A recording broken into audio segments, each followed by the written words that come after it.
Hi again. In Jehovah's Witnesses Errors Exposed by William Schnell, we're in chapter 5 on the early days of Russellism, and he's been analyzing their doctrine of the invisible harvest, the invisible presence of Christ in three phases associated with three Greek words: parousia, epiphania, which means appearance, and finally apocalypse or revelation. Now, on that subject, apocalypse, Armageddon will bring in the apocalypse. The Watchtower indeed is a revelation. In connection with this coming revelation of Jesus Christ from the heavens and the false interpretation of it is revealed the attitude of the coming Antichrist.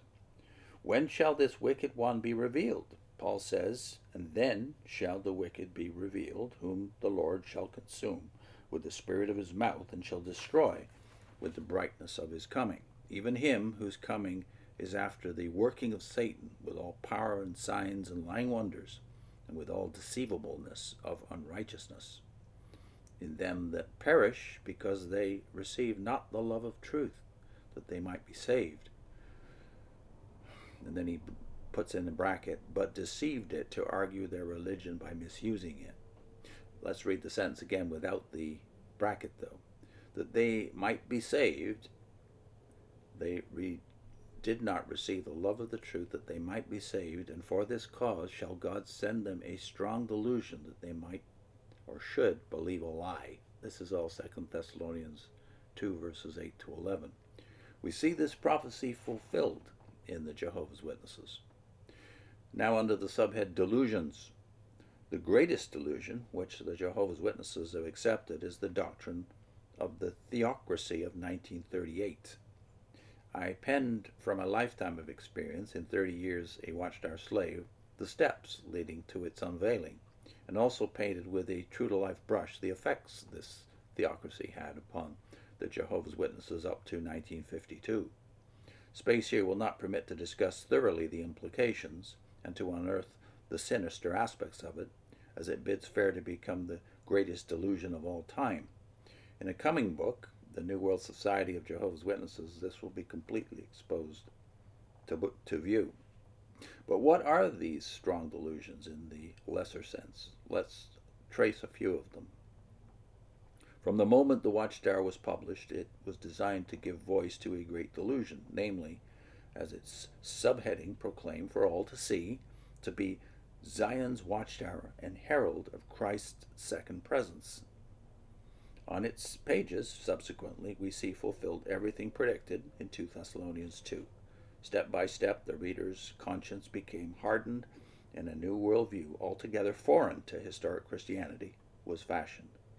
By means of speculation, changes, new light, new dates, new doctrines, its adherents were tossed to and fro and kept employed in a gasping chase. To all this were added breathtaking expectations. The panoramic view used by Satan in his third temptation was used with great effect in the columns of the Watchtower. It brought forth things old and new. Long before the invention of the moving picture, the Watchtower effectively applied its principle to hold fast the attention of its viewers. It began in the 1880s with the conjuring up of prophetic predictions which made for great expectations. The term times of the Gentiles was given a bizarre connotation to give credence to the predictions for 1914. Then the 7 times of Leviticus 26 came into use and was harnessed to put the accent on 1914. Slowly, 1914 gelled in their thinking. Everything and everybody in the organization strained towards that date when all expectations were to be fulfilled. The faithful would be translated to heaven, the unfaithful would be destroyed in Armageddon, which would then be fought. The world would come to an end. Yes, actually, that their teaching in those days was that Armageddon would end in 1914, and that it was already underway, actually, during the harvest period from 1874 onwards.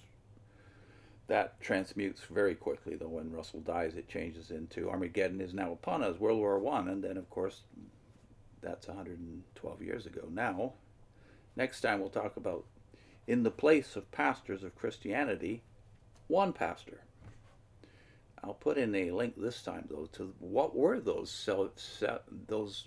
multiple expectations, or actually prophecies about 1914. What were the 7 prophecies Russell clearly made about 1914? Here's a video that talks about it, and if you look at the same playlist from which this is gleaned, the playlist is called We're Jehovah's Witnesses Ever God's Organization. Check the playlist out, because there's several videos that also talk about the cover-up that happened. Even while Russell was still alive, from 1914 to 1916, he lives an extra 2 years. Even during his reign, the expectations about 1914 were being covered up. The books were being reprinted without acknowledgement that they were new editions.